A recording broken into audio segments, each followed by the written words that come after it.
প্রিয় উষা, আমার ভালোবাসা নিও। তোমাকে যেদিন প্রথম দেখেছি সেদিন থেকেই তুমি আমার হৃদয় দখল করে নিয়েছো। তোমাকে দেখার জন্য সকাল থেকে রেডি হয়ে অপেক্ষা করি কখন কলেজে যাবে, ঠিক তখন আমিও বের হব। কিন্তু তুমি কোনো সাড়া দাও না কেন?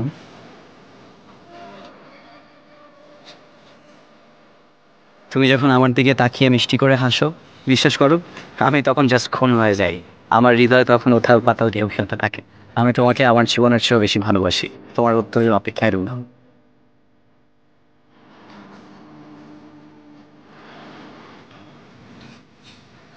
উষা, কেমন আছো তুমি? আশা করি ভালো আছো। শোনো, আমি তোমার দিকে তাকিয়ে মুচকি হাসি বলে তুমি পটে গেছো, সেটা আমি বুঝতে পারি।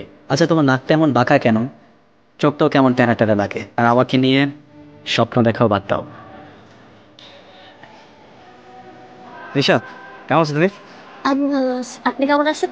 আমি তো ভালো নাই। কেন? কিছু মানুষ এখন আর আমার দিকে ফিরে তাকায় না। বুঝছি। আমি উষার সাথে এক মিনিট কথা বলি। হ্যাঁ। আপনি আমার সঙ্গে কি কথা বলবেন? আর তাছাড়া প্রতিদিন আপনি আমাদের পিছু নেন কেন? আপনি বোঝেন না আমি ডিস্টার্ব ফিল করি? আর কখনো যেন না দেখি যে আপনি আমাদের পিছু নিয়েছেন। এরপরে যদি পিছু নেন ভাইয়াকে বলবি। ভাইয়াকে বললে কি হবে সেটা তো জানেন নাকি? উষা, বলেছি না এরকম আপনি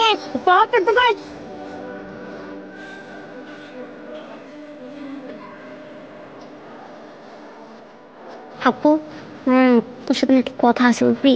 সকালে বলিস, এখন দেখো মা ইম্পর্টেন্ট কথা আপু, প্লিজ না। বস, অ্যাকচুয়ালি তুই যে চিঠিগুলো পড়ছিলিস না, ওগুলো আমি দুষ্টুমি করে চেঞ্জ করে দিছি। আর তুই তারিখ বল, আমার হাতের লেখা বুঝছিস নি? শিট, সৃজন ভাই চিঠি বলিস।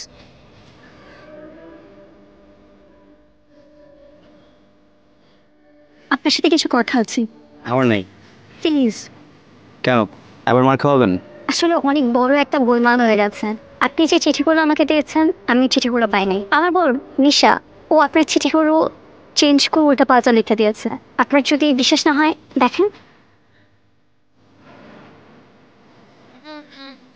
আমাকে নাম পাকা টুকতে না, সুন্দর। তাহলে ও এগুলো লিখে দিয়েছে এই জন্য একটু রাগ হয়ে গিয়েছেন। I am sorry. আমি সরি। তাহলে আমাকে ক্ষমা করে দিয়েছেন।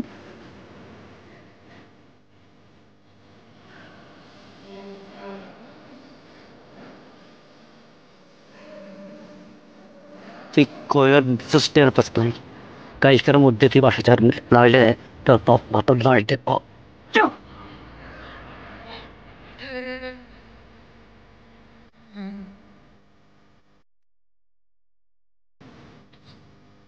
তুমি রিয়ানকে অনেক ভালোবাসো?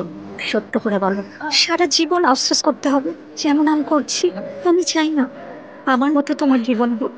কাল ভোরে ব্যাগ নিয়ে রেডি থাকবে।